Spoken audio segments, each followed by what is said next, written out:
Sveiki, aš esu Karolina Kazačiūnaitė, žaidžiu Kauno Aisčių SMU komandoje ir šiandien pabandysiu sudėlioti nacionalinės krepšinio lygos atkrintamųjų rezultatus. Pirmame aštuntfinalyje Neptūnas Gargždai, manau, kad laimės Gargždai 3-1. Šilutė Jonava, manau, turėtų būti įtempta kova ir laimės Jonava 3-2. Perlas Ežerūnas. Perlas yra gan nenuspėjama komanda, tačiau manau, kad Perlas turėtų laimėti 3-1.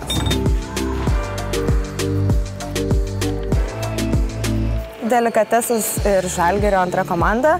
Manyčiau, kad turėtų laimėti Delikatesas, nors Žalgirio jaunimas yra gan geras, tačiau Delikatesui nemanau, kad pasipriešins stipriai ir Delikatesas laimės 3-1. Einame prie ketvirtfinalių.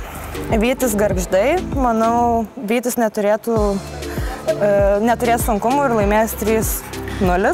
Jonava Telšiai, kad ir kaip norėčiau, kad laimėtų Jonava, tačiau manau, kad Telšiai laimės 3-1. Kuršiai Perlas. Manyčiau, Kuršiai neturėtų turėti sunkumus prieš Perlo komandą ir nugalės 3-0. Paskutinis ketvirtfinalis Sūduva ir Delikatesas taip pat, manau, nebus labai įnirtingas ir įdomus, nes Sūduva turėtų laimėti 3-0. Pusfinaliai Vytis Telšiai, manau, bus tikrai įnirtinga kova, tačiau manau, kad Vytis turėtų užtikrintai laimėti. Kuršiai Sūduvos Mantinga turėtų, net nežinau apie šį pusfinalį, tačiau aš būsiu už Sūduvos Mantingą.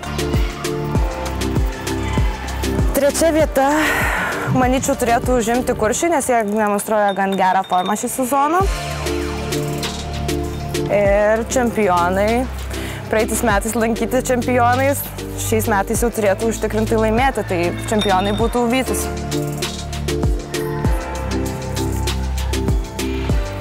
Tai štai tokie būtų mano spėjimai, pažiūrėsim, kiek jie pasitvirtins.